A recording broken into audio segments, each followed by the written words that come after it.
More trouble brew after crisis in Igangan and Barakpa communities of Oyo State as warning and counter warnings now go out on native and the guest. And the Northern Elders Forum warns against all tendencies towards another civil war in Nigeria.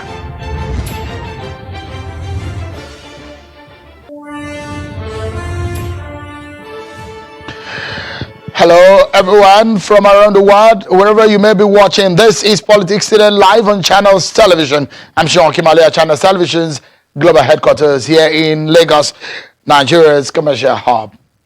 Tonight, our attention on this program is on security and precisely what is happening, which seems that things may be getting out of hand in Oyo State, a particular local government and a community there. But before we get into that tonight, let's tell you that the Northern Elders Forum said that if support for secession among the Igbos is as widespread as it is being made to look and the Igbo leadership is in support of it, the Nigerian government should be advised not to stand on its way.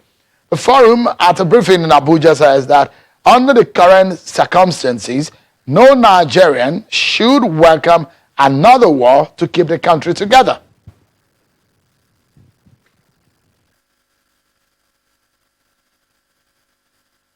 War to keep this country together. The North in particular has more than enough challenges, and we recognize that violent secession by any part of Nigeria will compound the problems of all Nigerians under which we live. The forum has arrived at the difficult conclusion that if support for secession among the Igbo is as widespread as it is being made to look, and Igbo leadership appears to be in support of it, then the country should be advised not to stand in its way. We support calls for Northerners who are exposed to harassment and violence to consider relocating to the North. Unlike the postures and complacency of the leaders of the Southeast, we advise that all Igbo and other ethnic groups from the South residing in the North should be accorded the usual hospitality and security. It will not be the best choice for the Igbo or Nigerians to leave a country we have all toiled to build and a country we all have responsibility to fix. But it will not help a country already burdened with failures on its knees to fight another war to keep the Igbo in Nigeria. So there was a meeting between the president today and the new chief of army staff, and they had a meeting where the president came out to talk about the incident and the situation, the security situation in the country. The president said that there is pressure on security in the country and is asking for synergy among security agencies. On the issue of securing the northwestern part of the country, the defense minister affirms that issues of banditry, kidnapping, and criminality has remained a pivotal concern. He maintains that even though it is the constitutional responsibility of the police, the military would provide greater support to tackle the protracted menace in the northwest region. Before we get into our major conversation tonight, there are a few stories that we would like you also to see. Okay, we'll bring a political roundup to you in a short while. But to our main story for today, on Sunday, residents of Igangan community in the Barakpa local government area woke up to an invasion of some sort by gunmen. Police authorities in the state say 11 persons, including some of their assailants, were killed in the midnight invasion. Several vehicles and buildings, including the palace of the Igangan of Igangan town and a filling station, were also burnt down by the gunmen. This is not the first time this year that this is sort of incident is happening. The community leading some of these issues leading to outrage and agitations from young people and displacements of non-natives in that community.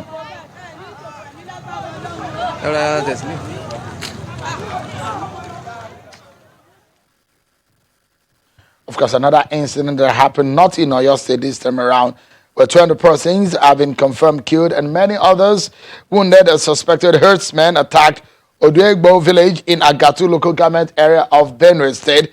The suspected herdsmen are said to have invaded the village around 5:45 p.m. yesterday and started shooting sporadically, killing anyone on sight, and disappeared around 6:40 p.m.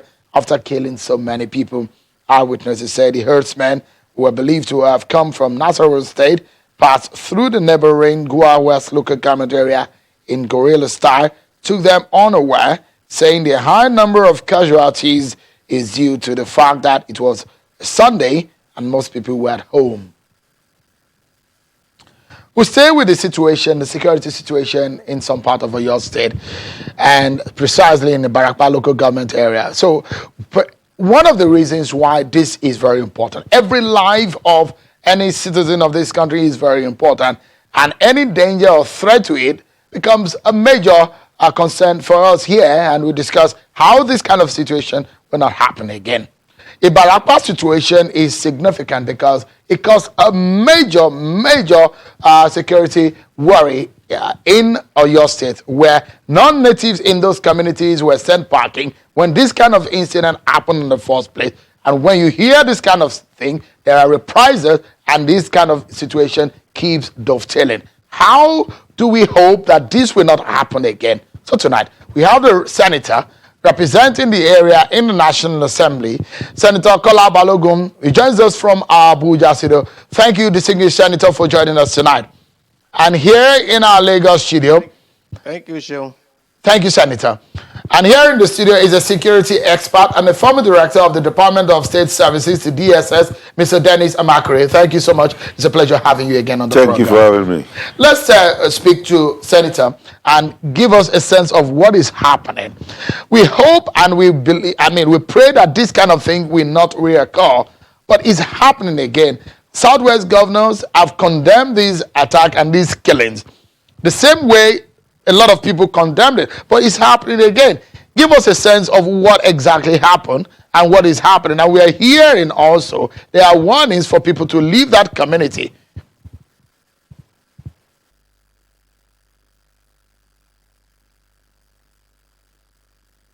I've lost him. Okay, it seems we'll get our engineers. We'll get our engineers to fix that in a moment. But let me ask you, Mr. Makari, for what happened in Benue State. The governor has always talked about this. And we're hearing now the situation where the community say they are helpless in what has happened. What do you make of what is happening in Benue State, for example? Well, I think, in fact, thank you for having me. There is an important thing. What is happening in Benue State is what is happening in other parts of the country. You know, the killing and the letting of blood, is just getting out of hand. And I think I will say that let us stop this bloodletting, because I think there is enough people that have died in this country. Do we know these people that are killing people? I think they should be known by now. Because, you see, when we started hearing these unknown gunmen, and some of them have been arrested. Before, they used to kill all of them when they have interaction with the police. But I think a couple of days, they've arrested a couple of them.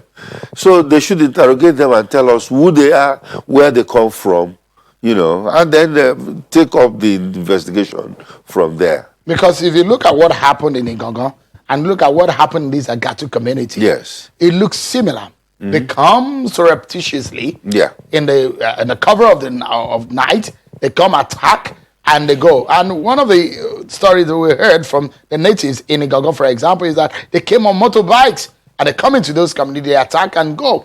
Why is it difficult to be able to know whether there are linkage between all of these issue? Because that is one thing that information that has eluded a lot of people.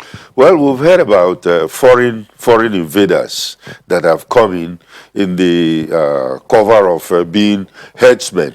And of course, these guys have gone around. We know their modus operandi. It's different from, communal clashes. So that modus operandi has showed itself in Benue State, showed itself in Oyo State. And I think the security agencies by now must have a picture of exactly who is doing this.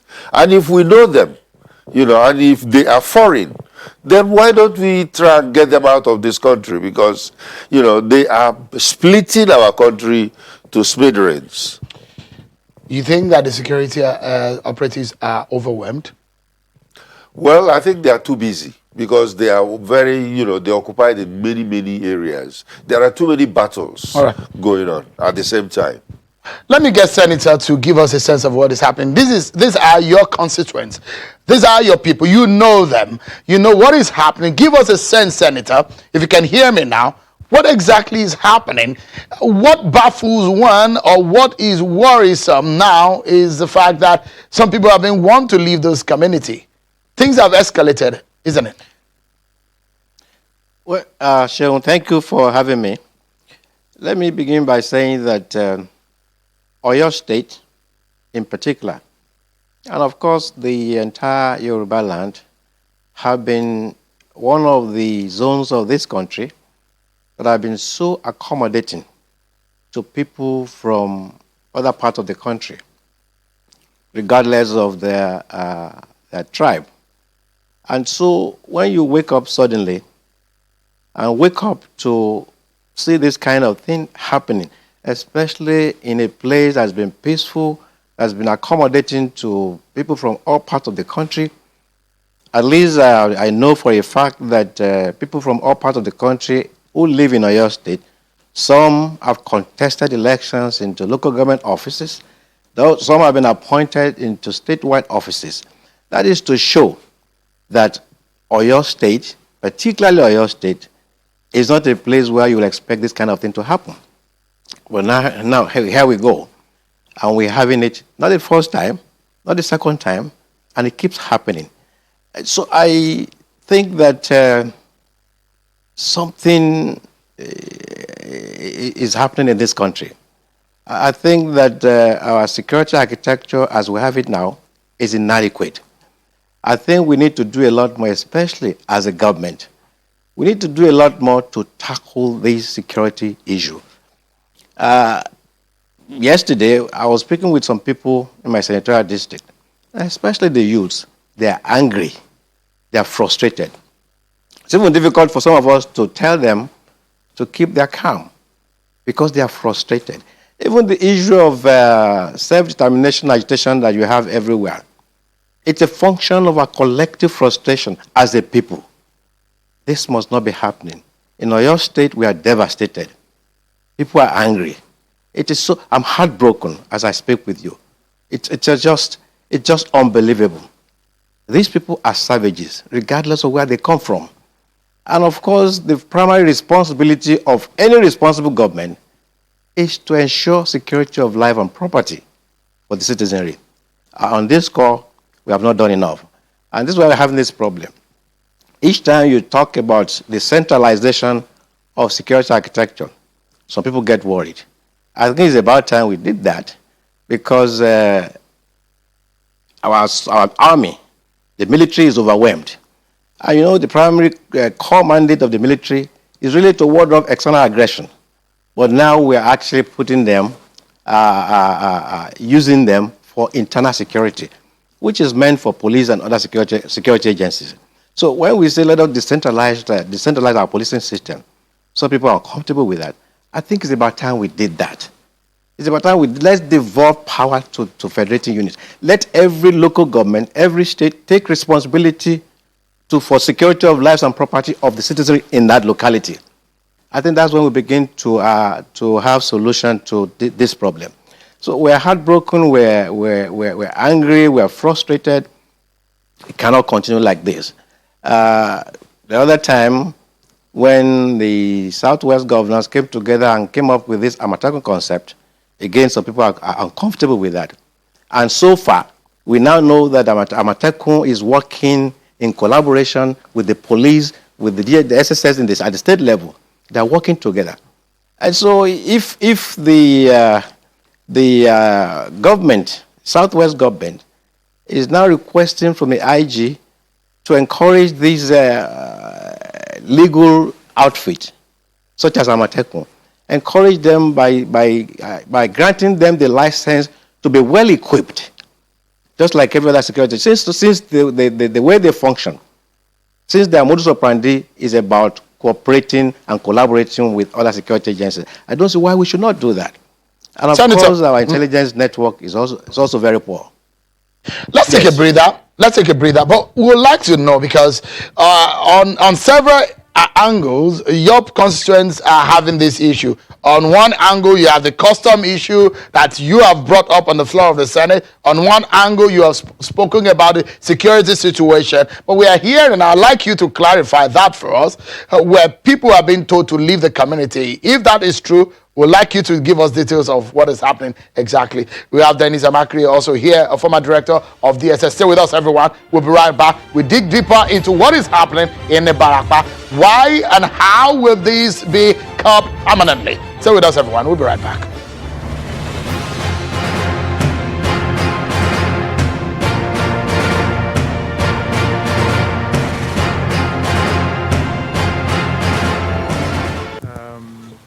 The federal government says it will restore Twitter operation in Nigeria only if the platform will be used responsibly by the citizens. The Minister of Foreign Affairs, Jeffrey Onyama, relayed this condition at a meeting with 5 envoys, the US, UK, Canada, European Union and the Republic of Ireland, who had issued a joint statement condemning the indefinite suspension of the platform in Nigeria. We want, as much as possible as a government, that these platforms and these media should be used for good. Meanwhile, the envoys are reaffirming their stand of condemning the ban of Twitter by the Nigerian government. The chairman of the Lagos State Independent Electoral Commission, LASIEC, Justice Ayo Philip, says the institution is worried over the spate of violence experienced during the primaries of the APC for local government election. The LASIEC chair is hoping the violent scenario will not reoccur during the poll. I believe that the primaries, that's where tempers are vent, and there's a lot of tantrums and fighting and all kinds of stuff. When it comes to elections proper, everything usually dies down. The governor of Edo State, Godwin Obaseki, believes the People's Democratic Party is big enough to accommodate all members, including those who joined with him from the All Progressives Congress APC in 2020. There have been crises within the PDP recently over issues of appointments. Everybody cannot see things the same way. You must argue. You must quarrel. You must discuss. And Minister of Interior, Mr. Rauf Aregbesola, has thrown his weight behind the caucus and a group within the Osun State chapter of the ruling All Progressives Congress tagged the Osun Progressives. The minister says the group, which was formed recently within the state chapter of the APC, was not in any way illegal. There have been internal crises lately within the party, where some are loyal to the minister and others to the governor.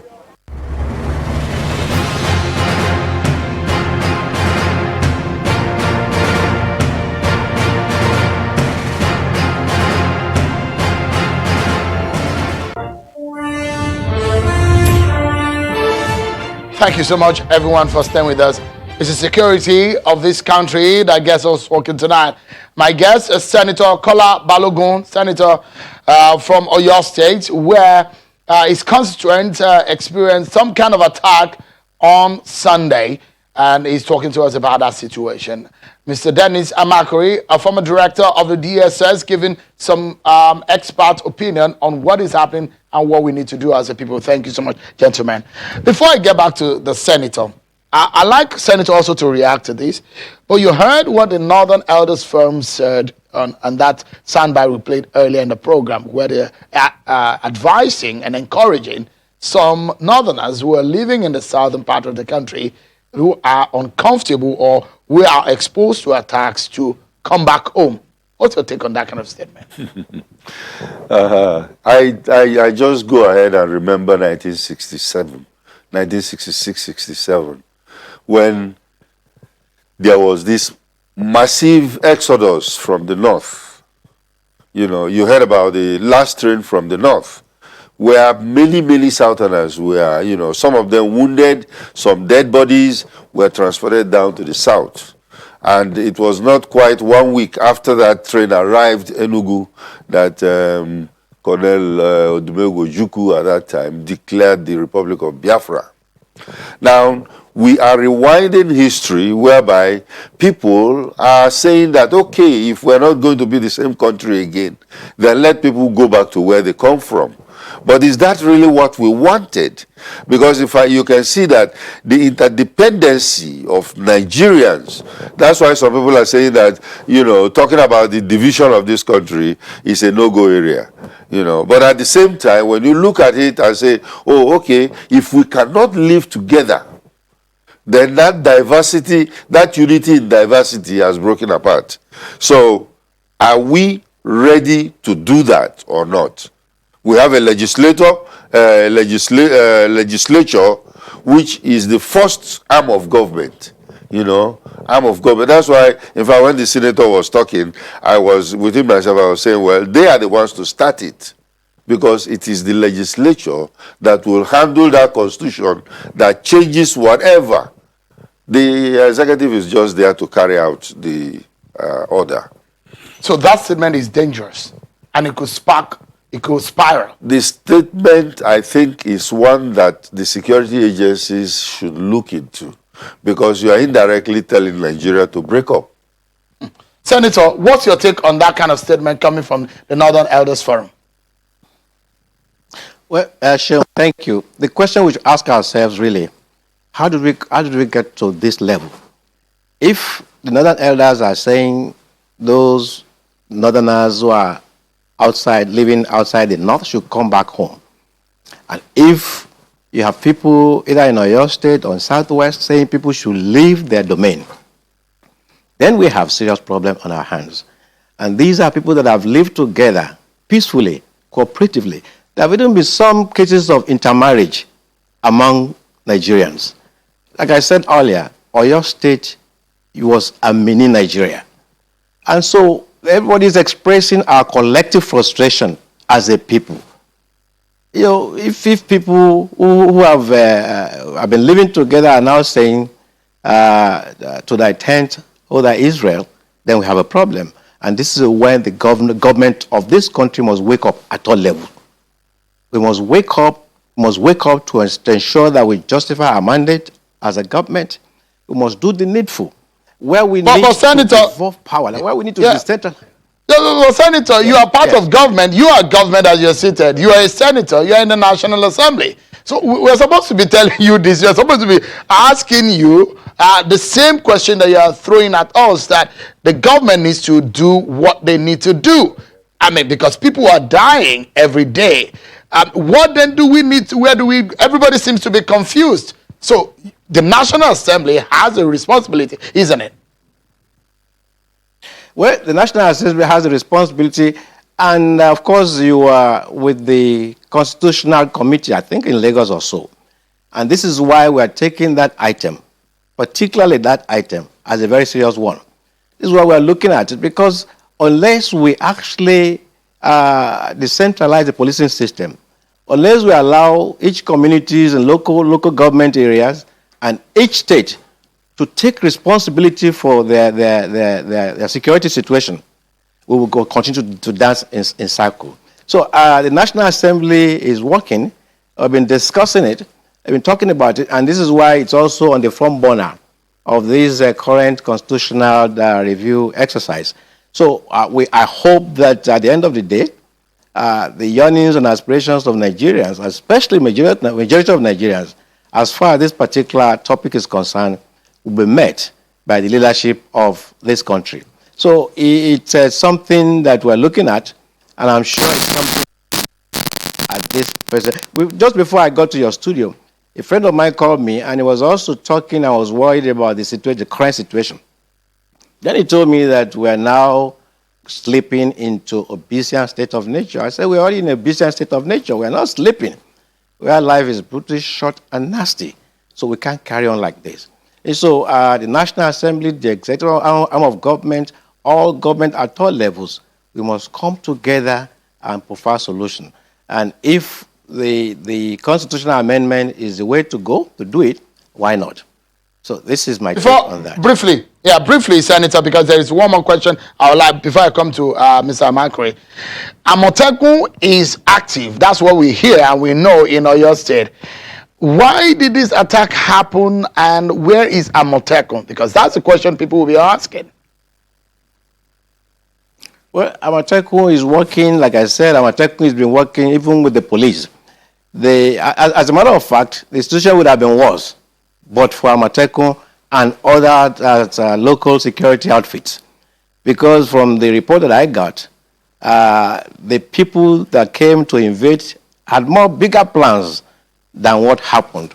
So it was the communities, the Amotekuns, and the local vigilante that were mobilized in the middle of the night, even though they were ambushed because they were not expecting them, that actually got mitigated the effect of the damage. And so Amotekun is working, and now you know that the Southwest governments are now saying that there will be joint patrol of the Amotekun outfit across the entire Southwest. Well, let me also say this. I'm aware that the Amotekun personnel have requested that the Inspector General of Police grant them the license to also be well equipped. As we speak now, they are not as equipped as these invaders. These people are savages. You know, they go on a rampage and they are vicious. They are vicious. They are savages. So you can't allow a situation where you have a security network that's supposed to be working in collaboration with the police to carry a dang gun. So I think let me appeal to the IG and the police and all security agencies to please grant them the license to also be well equipped.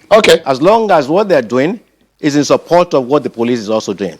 We need to close now, but I'll allow you, Mr. Amakri, to give your final thought. But there is another very important national matter, and that is the suspension of Twitter.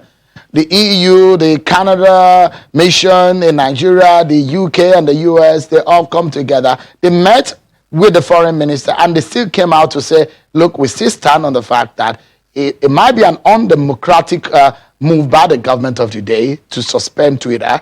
And in fact, the regulator of broadcasting in Nigeria is asking television stations to deactivate their Twitter handles. What's your, in just 30 seconds, what's your reaction to that?